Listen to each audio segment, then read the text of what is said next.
Hello everyone, let's start the journey with you. I'm Dr. Shrangali Barmate and I'm an occupational therapist.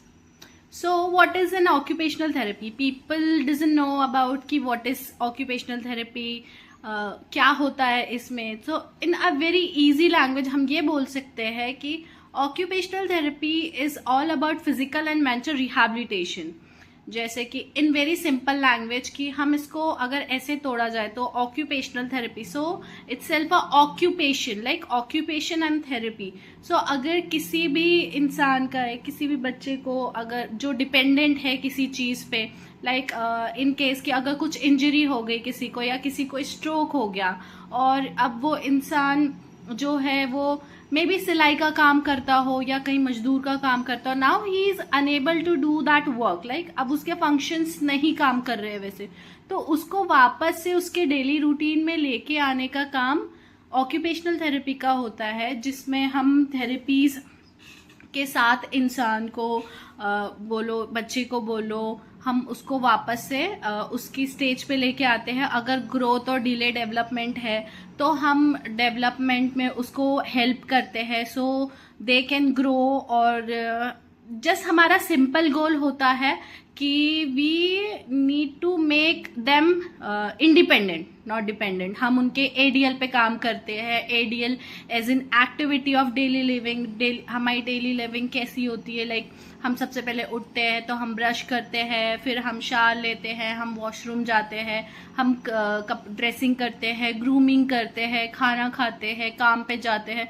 तो ये सब हम हमारे daily routine के काम हो गए. अब इसी को हमको डेवलप करना पड़ता है.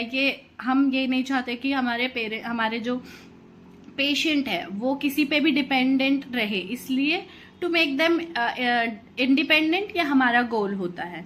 तो वैसे तो I deal with special kids and I am into paediatrics and I have a child development centre.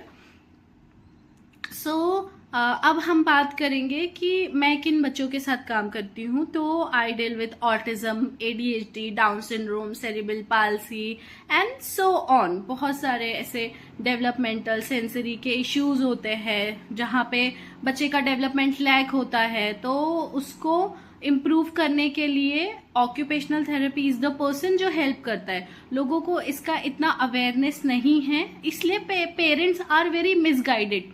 In simple language में भी अगर मैं आपको समझाऊं तो अभी कोई बच्चा है, अगर 3 साल का बच्चा है या 4 साल का बच्चा है या 5 साल का बच्चा है, आप समझ लीजिए, और अब अभी तक भी उसकी स्पीच डेवलप नहीं हुई है या वो चल नहीं पा रहा है, या हो सकता है कि वो सपोर्टेडली बैठता नहीं है या वो बेड रिडन है, किसी भी XYZ वजह से, कोई भी रीजन हो सकता है. मोस्टली सेरिब्रल पाल्सी के बच्चे ऐसे होते हैं कि लोगों को उसके बारे में अवेयरनेस नहीं होती, तो वो लोग बच्चों को सिर्फ घर पे ही रखते. तो हमको घर पे नहीं रखना होता है, हमको उनको थेरेपी दिलानी पड़ती है. आप अगर उनको थेरेपी दिलाओगे तो for sure they can grow.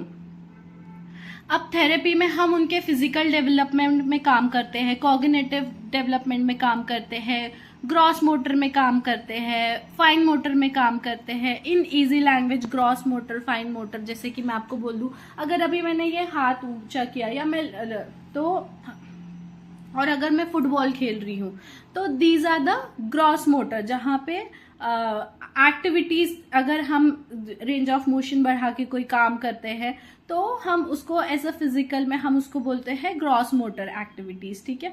अब नाउ जैसे कि हमारा चलना बैठना भी हमारा ये ग्रॉस मोटर में आ गया. ठीक है. अब जो फाइन मोटर की अगर हम बात करें तो जैसे राइटिंग करना, चम्मच से खाना, है ना, ये हमारे फाइन मोटर से ना हमारे फाइन मोटर काम कर रहे हैं. लाइक हमारी उंगलियां जो है ये टिप से अगर हम पकड़ते हैं और इससे कुछ काम करते हैं, सो ये हो गए हमारे फाइन मोटर. तो फाइन मोटर ये होते हैं जो लिखने में काम करते हैं आपको, है ना, आपको कॉइन पकड़ने में, हम ऐसे भाजियाँ तोड़ते हैं, सब्जी भाजियाँ तोड़ते हैं, तो उसके लिए ये सब क्या हो गए, फाइन मोटर. फाइन मोटर भी अच्छे होने चाहिए. सो बहुत सारे कंडीशंस होती है जहाँ पे बच्चे के फाइन मोटर चले जाते हैं। कंडीशंस ऑटिज्म में बहुत बार ऐसा होता है कि बच्चे की ड्यू टू मसल टोन की वजह से उसका फ्लैसेंट मसल टोन होता है, तो हाइपोटोन होता है, तो उसकी फाइन मोटर जो है वो वीक रहती है। तो इसके सब कुछ हम थेरेपी से डेवलप कर सकते हैं। अब हम ऑक्यूपेशनल थेरेपी में कॉग्निटिवली कैसे काम करते हैं। कॉग्निशन में हमारा क्या क्या आता है, हमारी अंडरस्टैंडिंग आती है, हमारी रीजनिंग आती है, हमारी मेमोरी आती है, ये सब चीज़ें हमारी आती है कॉग्निटिव फंक्शंस में। अब हम कॉग्निटिव को भी थ्रू थेरेपी इम्प्रूव करते जाते हैं। वो जैसे जैसे थेरेपी के सेशंस होते हैं वैसे वैसे बच्चा इम्प्रूव करते जाता है। और when you start with the therapies ना, तो क्या होता है कि अगर बच्चे का आईक्यू अभी कम है तो आईक्यू भी उसमें बढ़ता जाता है ऐसे बच्चे का, अगर आप कंटिन्यूसली थेरेपी लेते हो। But if you are going for the occupational therapy, so remember just one thing कि डू नॉट सेंटर हॉपिंग। अगर आप सेंटर हॉपिंग करते हो तो उसमें क्या होता है, बच्चा वो पैटर्न समझ लेता है कि मेरे पेरेंट्स मुझे यहाँ 1-1.5 महीना लेके आएंगे और फिर वो यहाँ लाना मुझे बंद कर देंगे, तो उससे बच्चे में बिहेवियर बढ़ जाते हैं। फिर वो जब नेक्स्ट सेंटर जाता है तो वो एडजस्ट होने का ट्राई भी नहीं करता है, क्योंकि उसको पता है कि उसके पेरेंट्स कुछ दिन बाद वहां से भी बंद कर देंगे। तो हमको लगता है कि बच्चा अंडरस्टैंड नहीं कर रहा है, बट बच्चा अंडरस्टैंड सब कुछ करता है। तो सेंटर हॉपिंग आपने नहीं करनी है। एटलीस्ट अगर आप एक सेंटर पे तो कम से कम 6 से 8 महीना हो गया आपको वहां पे थेरेपीज लेनी है। जब आप सेंटर हॉपिंग करते हो ना, तो हर जगह आप जा जाके बस अलग अलग लेवल पे लोगों को टेस्ट करते हो। ठीक है, आप टेस्ट करो, बट आप कहीं पे भी अगर जा रहे हो ना, तो पहले आप, अगर आपको इतना डाउट होता है तो आप उनकी डिग्रीज पूछ लो कि क्या उसने ऑक्यूपेशनल थेरेपी किया हुआ है या नहीं किया, स्पीच थेरेपी में उसकी डिग्री है या नहीं है। तो अगर जब आप ये सब चीजें करोगे ना, तो आपको सेंटर हॉपिंग की जरूरत नहीं पड़ेगी। अगर आपको कोई भी डाउट है या कुछ भी है तो you can ask the therapist. अगर आपको थेरेपीज पसंद नहीं आ रही तो जब तक आप बोलोगे नहीं तो थेरेपिस्ट को पता नहीं चलेगा, क्योंकि ये सब चीजों से हमको लगता है कि बच्चा समझ नहीं पा रहा है, बट बच्चा सब कुछ समझता है और बच्चे की समझ अच्छी होती है तो वो सब कुछ समझता है। बस हमको ऐसा लगता है कि वो समझता नहीं है, तो वहां पे उसके बिहेवियर्स एंटरटेन होने लगते हैं। तो सेंटर हॉपिंग आपने नहीं करनी है। Therapy should be consistent. अगर आप एक बार थेरेपी स्टार्ट कर रहे हैं तो you should be consistent with the therapy.